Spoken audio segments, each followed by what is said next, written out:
Assalamualaikum warahmatullahi wabarakatuh. Untuk pertemuan yang berikutnya, kita akan belajar terkait dengan tonsilitis. Di sini untuk tonsilitis itu terjadinya peradangan di daerah tonsil. Untuk anatominya atau letaknya kita bisa lihat dari gambar di sini. Ini adalah organ mulut. Nah, untuk tonsilnya itu berada di kanan kiri, di sekitar apa namanya ini? Kalau ini di ujung pangkal lidah, apa sih namanya? Saya lupa nih. Intinya di belakang pangkal lidah itu ada tonsilitis, itu terletak di kanan dan kiri. Oke. Nah, di sini untuk apa namanya? Kalau terjadi peradangan pada tonsil, itu namanya tonsilitis. Nah, ini organ tonsilnya itu akan membesar dari kanan maupun kiri sehingga akan menutupi dari saluran pencernaan, juga dapat menutupi di saluran pernapasan pada penderita tonsilitis. Di sini untuk tonsilla palatina itu bisa dilihat dari gambar di sini.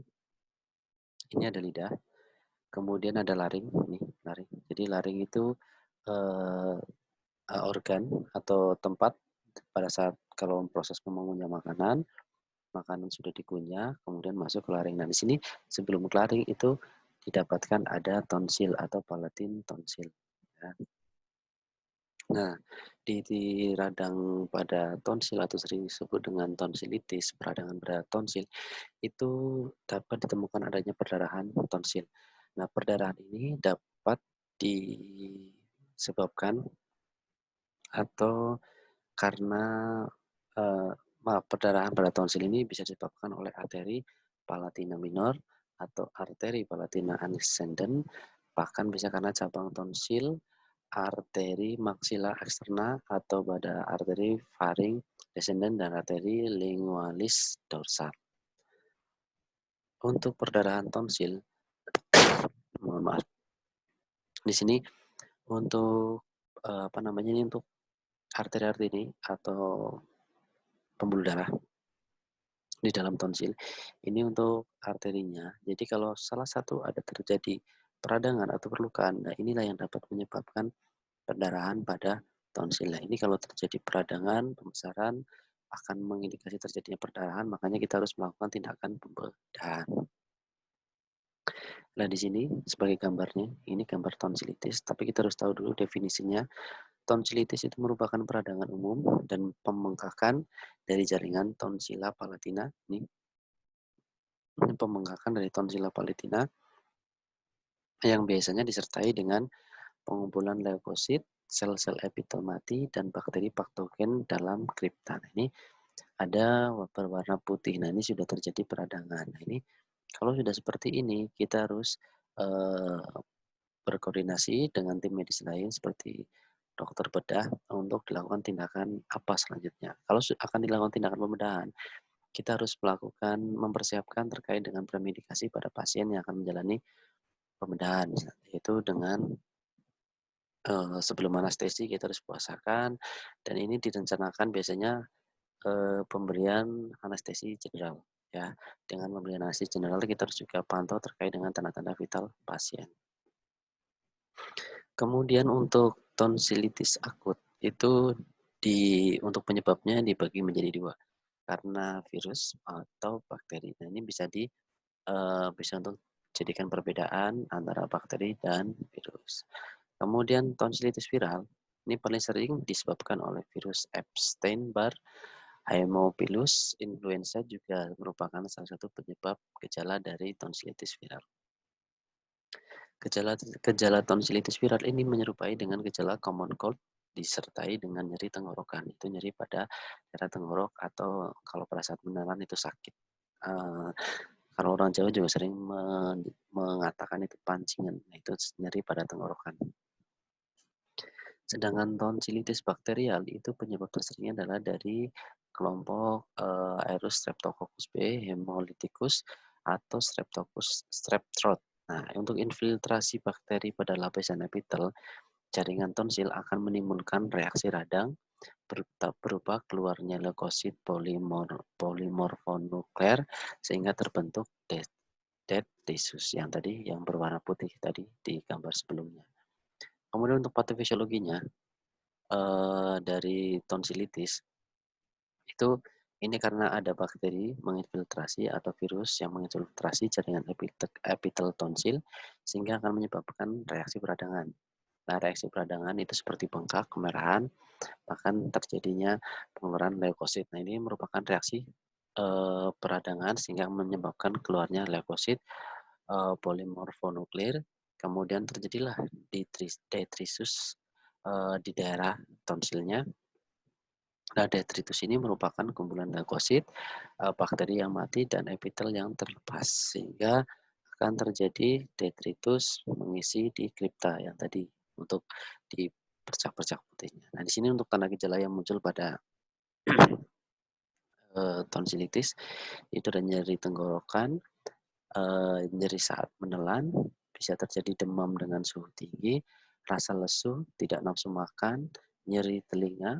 Kemudian untuk pada saat di proses pemeriksaan bisa ditemukan adanya pembengkakan tonsil dengan pengamatan dalam mulut. Jadi kita disuruh membuka mulutnya, kita lihat pada saat membuka mulut itu terjadi pembengkakan tonsil, kemudian tonsil terlihat hiperemesis, hiperemis, hiperemis, maaf ya, susah nih, hiperemis dan adanya detritus terbentuk folikel atau lakuna atau tertutup membran semu. Jadi tonsilnya akan terlihat seperti ini.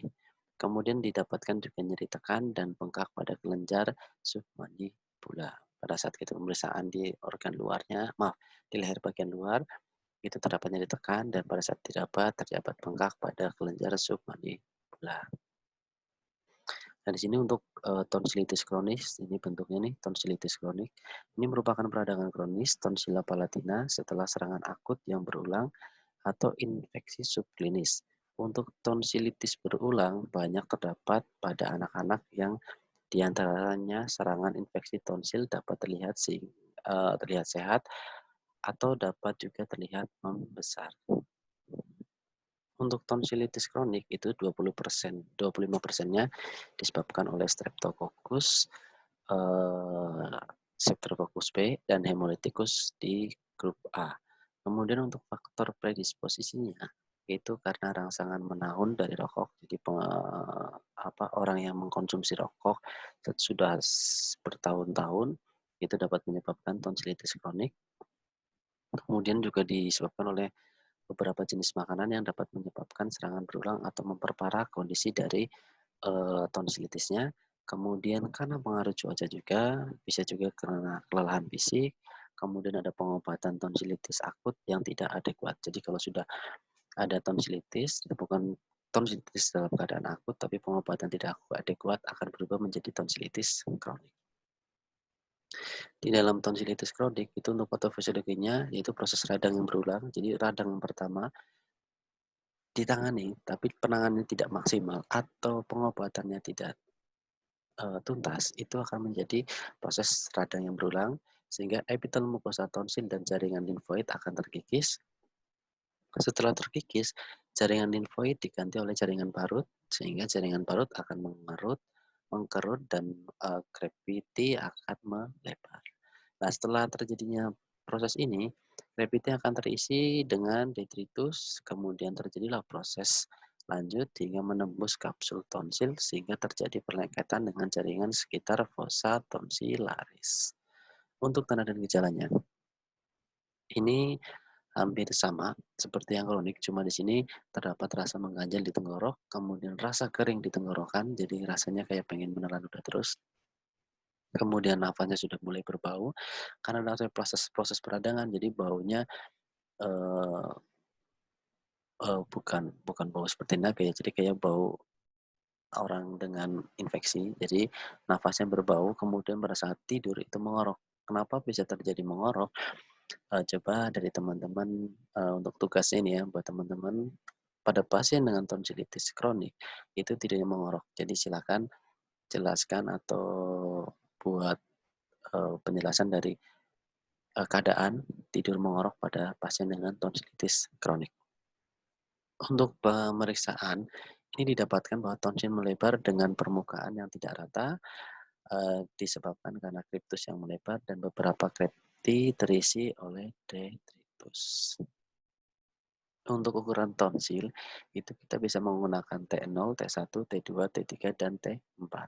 Untuk T0 itu tonsil masuk ke dalam fosa post tonsilektomi, jadi masih belum kelihatan ya. Jadi untuk tonsilitisnya atau maaf untuk tonsilnya itu semakin tinggi nilai T berarti dia semakin membesar.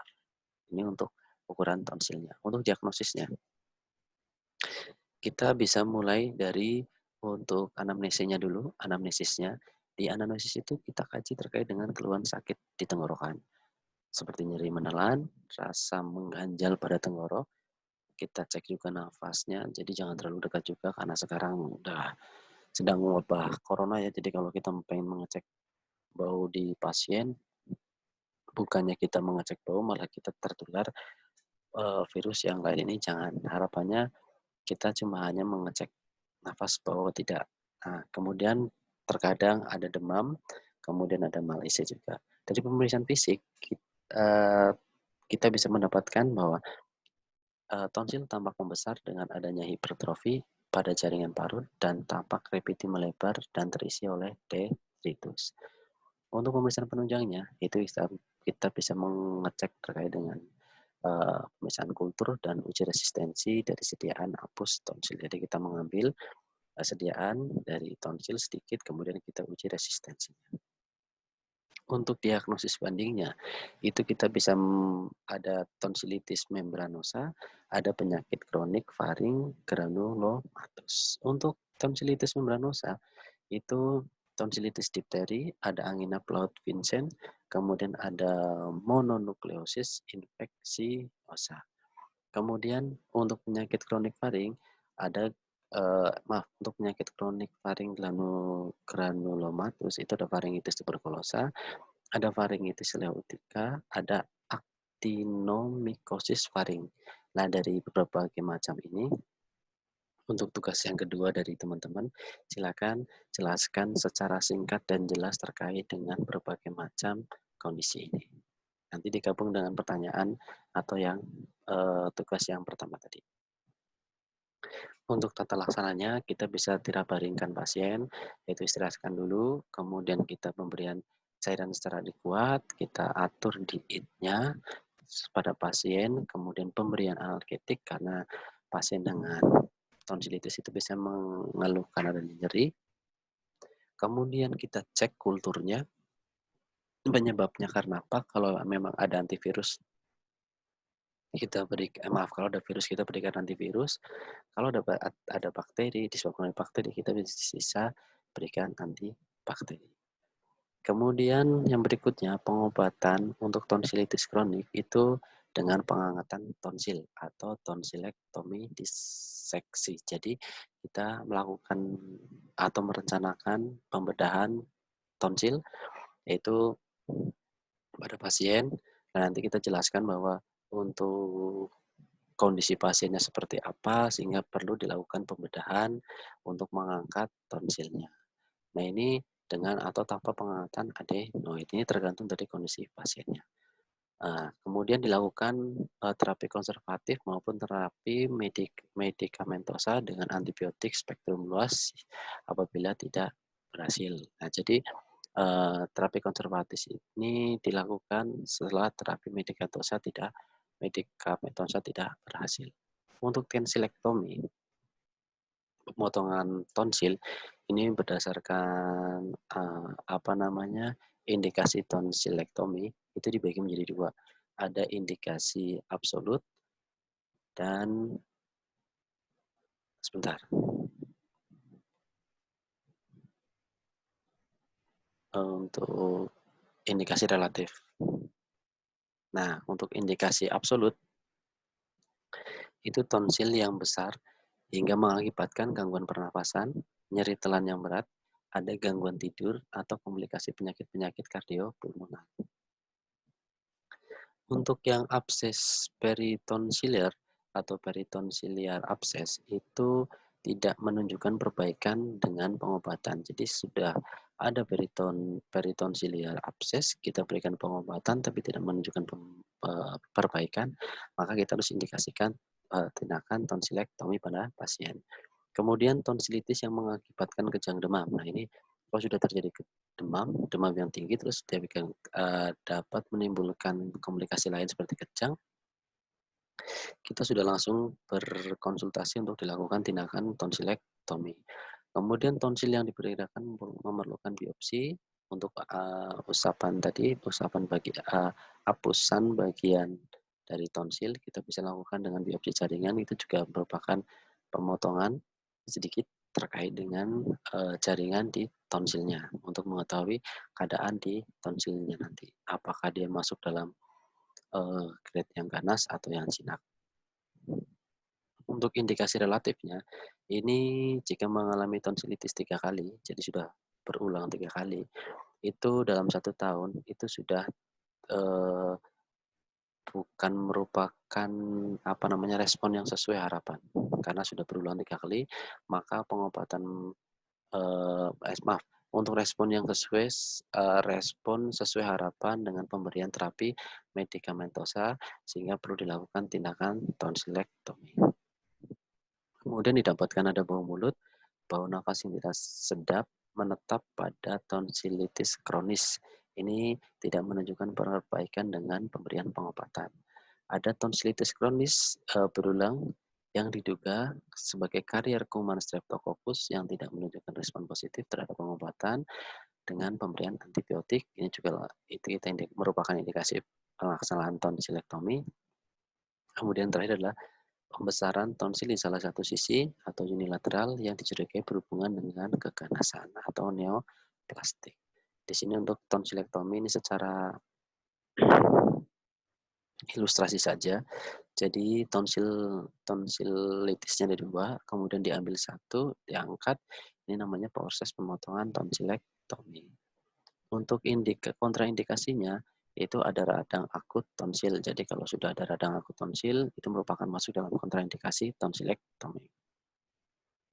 Kemudian ada demam, ada albuminuria, jadi kita harus kondisikan pasiennya dulu, kondisinya stabil, jadi tindakan operasi tidak harus langsung dilakukan. Apabila terjadi tonsilitis kronik, langsung, oh itu operasi, tidak juga, tapi kita harus lihat dari kondisi pasiennya. Kalau dia mengalami demam, albuminuria, kita jangan atau masuk dalam kontraindikasi dilakukan tonsilektomi. Kemudian ada penyakit paru-paru, ya. Jadi niatnya mau operasi tonsilektomi, tapi ternyata tidak dikaji untuk penyakit paru-parunya, pada saat di meja operasi bisa terjadi kegagalan operasi atau malah terjadi kematian. Ada penyakit lain seperti penyakit paru-paru. Ada juga hipertensi, kemudian ada poliomyelitis epidemik, itu juga merupakan kontraindikasi dilakukan tonsilektomi. Untuk komplikasinya, itu ada komplikasi di sekitar tonsil, ada juga komplikasi di organ lain. Kalau di sekitar tonsil, itu ada peritonsilitis, ada abses peritonsiliar, Quincy, ada abses parafaringian, ada abses retrofaring, ada kista tonsil. Kalau untuk yang organ lain, yang dapat menyebabkan komplikasi di organ lain, itu ada demam rematik atau PGR, ada glomerulonefritis, ada artritis, ada fibrositis, ada episekleritis, ada konjungtivitis berulang. Nah, untuk kasusnya, ini sebagai contoh saja, nanti bisa dibaca, ini untuk datanya, ini ngarang saja sih. Jadi ada suatu kasus pada tuan, sebentar, ada pada kasus di saudara K, umurnya 18 tahun dengan berat badan sekian, kemudian pasien datang dengan keluhan nyeri saat menelan, sejak 1 minggu yang lalu, nyeri dirasakan terus-menerus dan semakin berat, tenggorokan terasa kering, ini ada badan panas, ini 1 minggu yang lalu, awalnya biasa aja, hangat-hangat, lama-lama menjadi panasnya, demamnya tinggi, kemudian panas turun dengan penurun panas, kejang disangkal atau tidak ditemukan adanya kejang, batuk tidak ada, pilek tidak ada, muntah nggak ada, mual nggak ada, nafsu makan tapi menurun. Kemudian nafas bau tidak ada, nyeri kepala nggak ada, gangguan pendengaran tidak ada, alat bantu hidung tidak ada, riwayat pembesaran amandel itu ditemukan atau pernah mengalami pembesaran amandel, kemudian tidurnya juga ngorok, kemudian dapatkan tidur ngorok, BAB dan BAK dalam batas normal. Untuk riwayat penyakit dahulunya, pasien sering sakit tenggorokan dan batuk pilek sejak kecil, dalam 2 bulan terakhir sudah koma 2 kali atau kejadian berulang selama 2 kali. Untuk status generalisnya, di sini keadaan umumnya cukup, kesadarannya kosmetis karena tidak ada masalah. Untuk nadinya juga normal 92, respirasi 20, suhu badan 37,8, ini sudah mengalami peningkatan. Kemudian di leher itu apa namanya? Anemia tidak ditemukan, ikterus tidak ada. Untuk kepala dan leher maaf, untuk di anemis, di konjungtiva tidak ada, ikterus tidak ada, cyanosis tidak ada, dipsit tidak ada. Untuk pupilnya isokor, untuk refleks cakra juga positif antara kanan dan kiri. Untuk faring hiperemi tidak ada. Tonsil T3, D3 didapatkan kripta melebar, kemudian detritus tidak ada, faktor XOR tidak ada, dan pembesaran kelenjar getah bening itu tidak ada. Untuk hasil toraknya, datanya simetris. Untuk jantungnya yaitu S2, S1 dan S2 tunggal, tidak ada murmur. Untuk paru-parunya vesikuler, ronde tidak ada, bising tidak ada, abdomen flat, supel, bising khusus ada. Kemudian hepar dan linen tidak teraba, dalam proses palpasinya tidak teraba pembesaran, maaf ini. Kemudian ekstremitas akral hangat, kering, merah, CRT kurang dari 2 detik, dan tidak terdapat edema. Nah, dari tenggorokan, ini bisa dibaca ya, gitu tadi. Nah, untuk sebentar. Untuk identifikasi masalah, nyeri saat menelan sejak 1 minggu yang lalu, ini dari kesimpulan yang tadi, tenggorok terasa kering, panas badan lebih dari 1 minggu, maaf, panas badan sudah 1 minggu, riwayat pembesaran amandel, tidur ngorok, riwayat sakit tenggorokan dan batuk pilek sejak kecil, tonsil T3, ditemukan tonsil T3 per T3, ada hiperemi, kemudian kripta melebar. Nah, dari data tersebut, identifikasi masalah tersebut, untuk tugas yang ketiga, silakan teman-teman bikin askan sesuai dengan format sampai di intervensi saja. Jadi dari kasus tersebut, kalian identifikasi, kemudian jabarkan, kembangkan, kemudian buat askan atau asuhan kepenataan anestesi dari, kalau pengkajian kan sudah, jadi dimulai dari data dasar atau data fokus sampai dengan pengambilan intervensi. Itu saja untuk tugas yang ketiga, silakan nanti dikolektif dan dikumpulkan ke saya. Mungkin itu saja untuk materi tonsilitisnya. Apabila ada salah-salah kata, saya mohon maaf. Assalamualaikum warahmatullahi wabarakatuh.